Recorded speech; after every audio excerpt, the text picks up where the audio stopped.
Your dog just destroyed your couch. Not because they're badly behaved, not because they hate you, because you walked them for 20 minutes this morning and thought that was enough. It wasn't, and now you're standing in a room full of shredded cushions, wondering what you did wrong. Here's what most people don't realize. The exercise requirements for dogs aren't based on what's convenient for you. They're based on what that specific dog was bred to do for hundreds of years. And if you're giving a border collie the same exercise routine as a bulldog, one of two things is happening. Either your border collie is systematically destroying your house, or your bulldog is struggling to breathe. Both are your fault. Let me tell you what veterinary sports medicine researchers have actually found about canine exercise needs, because almost everything you've been told is wrong. The standard advice, 30 minutes a day, is useless. It's like telling every human on the planet they need the same amount of sleep.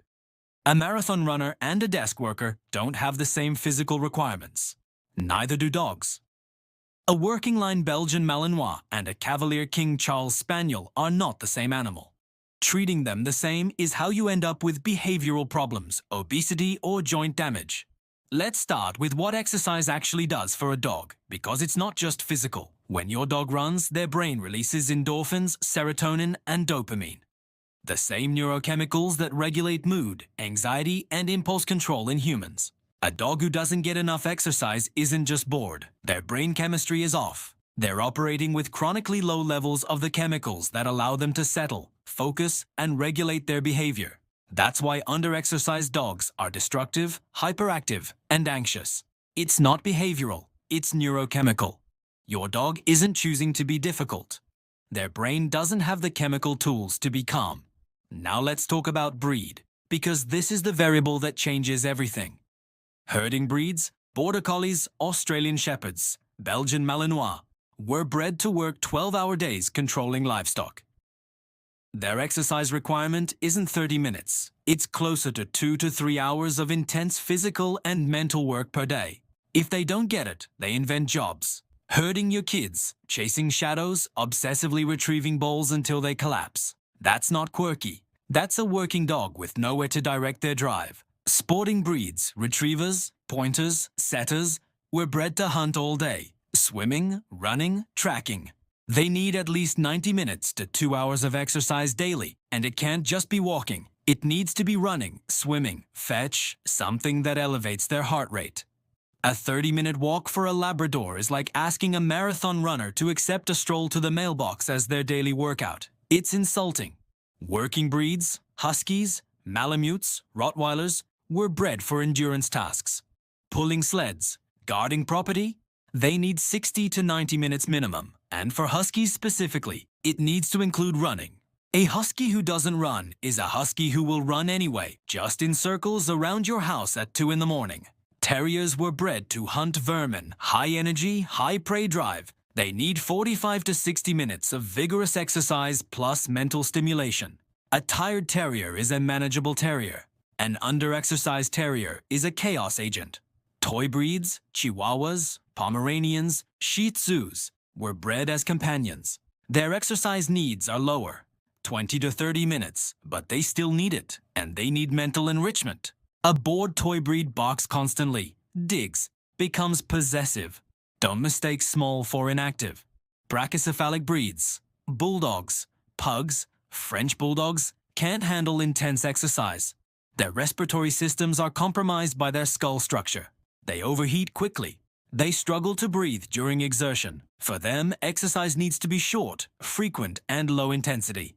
2 or 3 15-minute walks in cool weather is better than one long walk in heat. These dogs weren't bred for work. They were bred for companionship. Forcing them to exercise like a working breed is dangerous. Giant breeds, Great Danes, Mastiffs, St. Bernards need moderate exercise, 30 to 45 minutes, but you have to be careful during their growth period.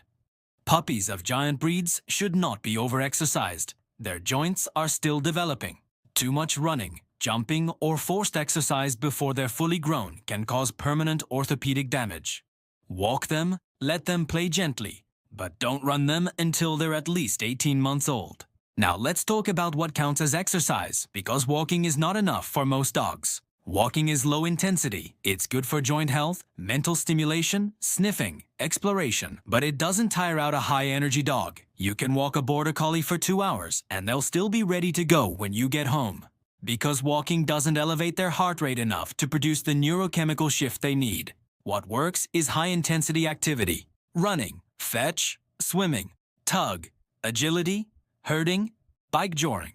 Activities that make the dog breathe hard, that engage their body and brain simultaneously. 15 minutes of fetch does more for a retriever than an hour of walking, because the intensity is what matters.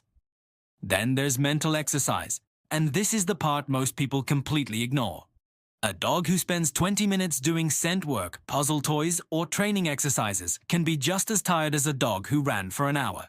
Mental work is exhausting. It uses glucose. It requires focus. It produces the same neurochemical payoff as physical exercise. For high-drive dogs, combining physical and mental work is the only thing that actually tires them out. Run them for 30 minutes, then do 15 minutes of training. That's the formula. Now let's talk about what happens when dogs don't get enough exercise. The first sign is destructive behavior: chewing, digging, shredding. The dog has energy and no outlet, so they create one. The second sign is hyperactivity.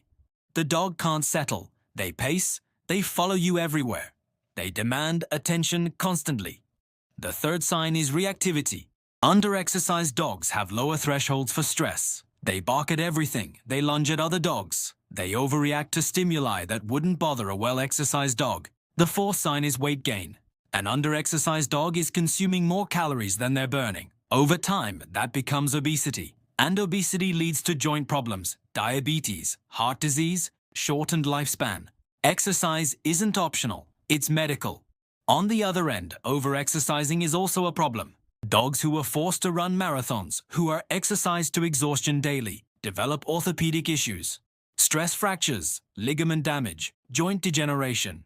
Exercise is good. Excessive exercise is harmful. The goal is balance. Enough to meet the dog's needs, not so much that you're causing damage. Here's the test.